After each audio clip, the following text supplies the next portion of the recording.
Γεια σας, είμαι η Ντέμπι και καλώς ήρθατε στο κανάλι μου. Σήμερα θα φτιάξουμε αυτόν εδώ τον μπουφέ, τον οποίο τον έχω εδώ και 2 χρόνια σχεδόν, 1,5, από τότε που άνοιξε το εργαστήρι και ήταν σε άλλο χρώμα και αποφάσισα να τον αλλάξω. Όπως πάντα, όλα τα προϊόντα θα τα βρείτε κάτω από το βίντεο στην περιγραφή. Κάντε like, subscribe, κοινοποίηση, πατήστε και το καμπανάκι να σε έρχονται ενημερώσεις για κάθε καινούριο βίντεο. Και σήμερα τα προϊόντα που θα χρειαστούμε είναι πραγματικά πάρα πολύ λίγα. Θα ξεκινήσουμε βάφοντας όλο μας το έπιπλο με μαύρο χρώμα, το Βερολίνο. Ψεκάζω το πινέλο μου με νερό, χρησιμοποιώ το μαύρο στρογγυλό πινέλο νούμερο 18 και βάφω όλη την επιφάνεια.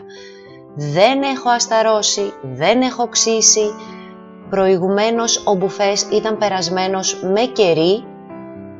Πάνω από το κερί λοιπόν περνάω απευθείας στο χρώμα. Επιμένω στις εσοχές, στα ξυλόγλυπτα που έχει και τα ξυλόγλυπτα όλα είναι πρόσθετα, δεν υπήρχαν στο μπουφέ, ήταν τελείως γυμνός παλιά. Βλέπετε ότι το χρώμα του εδώ είναι βουκουρέστι, ανακατεμένο με βελιγράδι.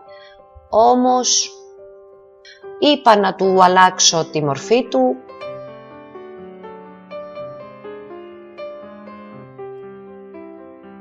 Εδώ βάζουμε πολύ λεπτή στρώση γύρω γύρω από τα ντουλαπάκια.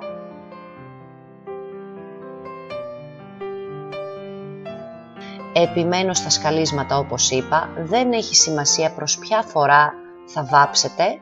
Μπορείτε να βάψετε προς κάθε κατεύθυνση. Βάφω επίσης και τα απομολάκια τα οποία τα είχα φτιάξει εγώ, ήταν σκέτα και τα έκανα με πυλό και τους έδωσα σχήμα.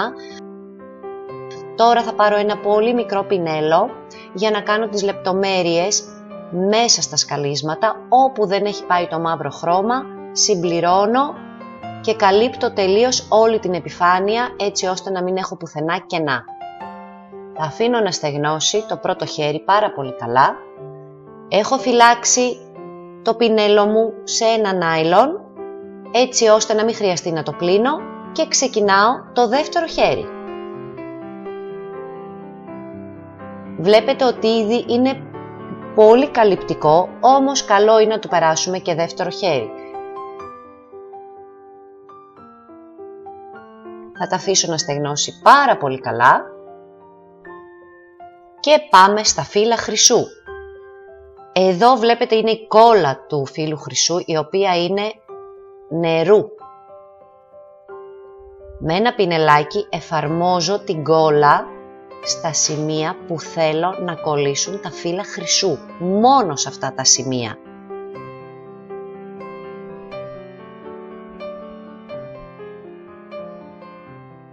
Εάν δεν θέλετε να σας τελειώνουν απότομα τα φύλλα χρυσού, καλό είναι στις άκρες να το κάνετε λίγο πιο ντεγκραντέ. Να μην φαίνεται σαν γραμμή, εννοώ η κόλλα σας, έτσι. Η κόλλα η συγκεκριμένη θέλει περίπου 10 με 15 λεπτά για να στεγνώσει. Την εφαρμόζω όπου θέλω να κολλήσουν τα φύλλα χρυσού, γιατί να ξέρετε ότι τα φύλλα χρυσού κολλάνε μόνο εκεί που υπάρχει η κόλλα. Όταν στεγνώσει συνεχίζει να γυαλίζει, οπότε βλέπετε τα σημεία. Αυτά εδώ λοιπόν είναι τα φύλλα χρυσού της μπόρμα. Είναι πολύ προσεκτικά βαλμένα ανάμεσα σε ριζόχαρτα γιατί είναι πάρα πολύ λεπτά. Παίρνουμε το φύλλο, το ακουμπάμε πάνω στην επιφάνεια και με ένα πινέλο περνάμε από πάνω και το φύλλο χρυσού έχει κολλήσει. Όπου υπάρχει κόλλα, το φύλλο χρυσού κολλάει.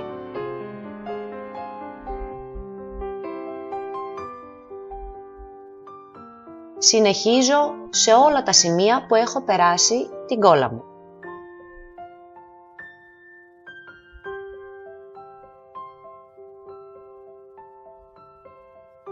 Είναι πολύ εύκολη η εφαρμογή του φύλλου χρυσού. Εγώ αποφάσισα να το χρησιμοποιήσω τώρα γιατί μου το ζητάτε συνέχεια το πώς γίνεται και το φοβάστε το φύλλο χρυσού. Μην το φοβάστε, είναι πραγματικά πάρα πολύ εύκολο. Δεν βοηθάει καθόλου ο καιρός, φυσάει σήμερα, οπότε μου παίρνει λίγο αέρας. Τα φύλλα χρυσού καλό είναι να τα κάνετε σε κλειστό χώρο, έτσι ώστε να μην λερώνετε. Βλέπετε, παίρνω το περίσσευμα με το πινέλο μου, καθαρίζω πολύ καλά με τη σκούπα, γιατί θρυψαλίζεται το φύλλο χρυσού και πάει και κολλάει όπου δεν πρέπει να κολλήσει, οπότε κάνω τη δουλειά μου με μια σκούπα. Και τώρα παίρνω το κερί, ένα διάφανο κερί, χρησιμοποιώ της Borma Watch, εφαρμόζω σε όλη την επιφάνεια και πάνω στο φύλλο χρυσού. Το φύλλο χρυσού, να ξέρετε, κανονικά θέλει από πάνω ειδικό βερνίκι νεφτιού. Όμως επειδή το κερί είναι νεφτιού, δεν υπάρχει κανένα πρόβλημα να περάσετε από πάνω διάφανο κερί. Στεγνώνει πολύ καλά και μέχρι να στεγνώσει φτιάχνω κάτι που σκέφτηκα πραγματικά την τελευταία στιγμή. Ήθελα να χρυσώσω λίγο ακόμα το έπιπλο, οπότε εδώ σκέφτηκα να ανακατέψω glitter, το οποίο στην ουσία δεν είναι glitter, είναι μια σκόνη χρυσώματος, κάτι σαν πορπορίνα. Θα το βρείτε και αυτό κάτω από το βίντεο στην περιγραφή, και το ανακατεύω με διάφανο κερί και απλά περνάω την επιφάνεια. Αυτό, μόνο αυτό. Περνάω την επιφάνεια και το δουλεύω όση ώρα θέλω, γιατί δεν στεγνώνει πολύ γρήγορα και μου δίνει τη δυνατότητα να διορθώνω τυχόν λάθη, τυχόν πινελιές. Βλέπετε πώς δείχνει εδώ όταν αρχίζει και στεγνώνει σιγά σιγά. Μπορείτε να το δουλέψετε κι άλλο από πάνω. Να συμπληρώσετε επίσης. Αν έχετε κάνει κάποιο λάθος, μπορείτε να αφαιρέσετε με διάφανο κερί και να ξανακάνετε τη διαδικασία. Οι κινήσεις που κάνω είναι πάρα πολύ απαλές, ίσα που αγγίζω την επιφάνεια.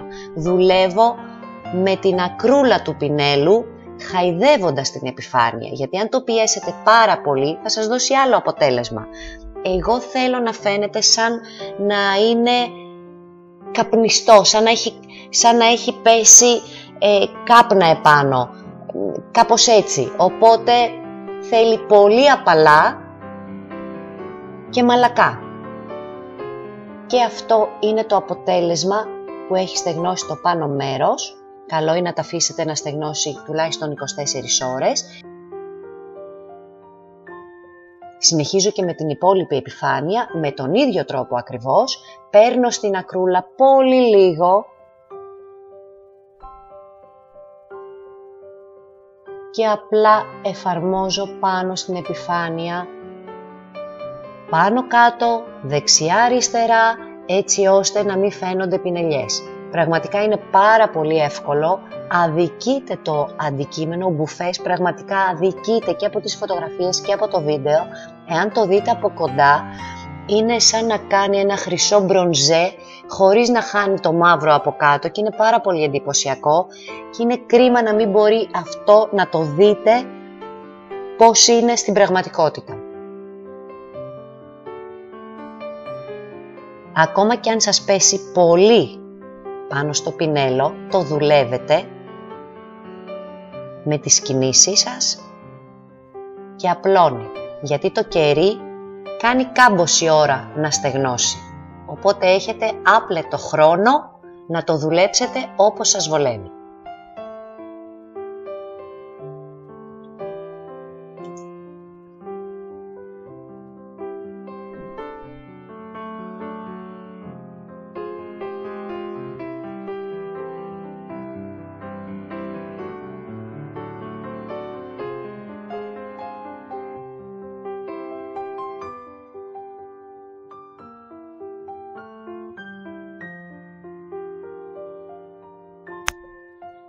Ακριβώς το ίδιο θα κάνω, με το ίδιο πινέλο δηλαδή θα κάνω και τα πόμολά μου.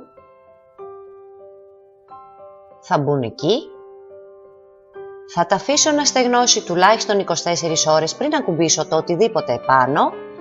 Αυτό είναι το τελικό αποτέλεσμα την επόμενη μέρα που έχει στεγνώσει αρκετά καλά. Βλέπετε πώς δείχνει και πραγματικά από κοντά είναι ακόμα πιο εντυπωσιακό. Πολύ εύκολα, με πολύ λίγα υλικά, ενθουσιάστηκα με το αποτέλεσμα. Μη φοβάστε να πειραματίζεστε, γιατί και εγώ από πείραμα ξεκίνησα, άλλα ήθελα να κάνω και στο τέλος μου βγήκε αυτό, γιατί ξεκίνησε για μαύρο. Ελπίζω να σας άρεσε, κάντε like, subscribe, κοινοποίηση, πατήστε και το καμπανάκι να σας έρχονται ενημερώσεις για κάθε καινούριο βίντεο και θα σας δω την επόμενη φορά. Γεια σας!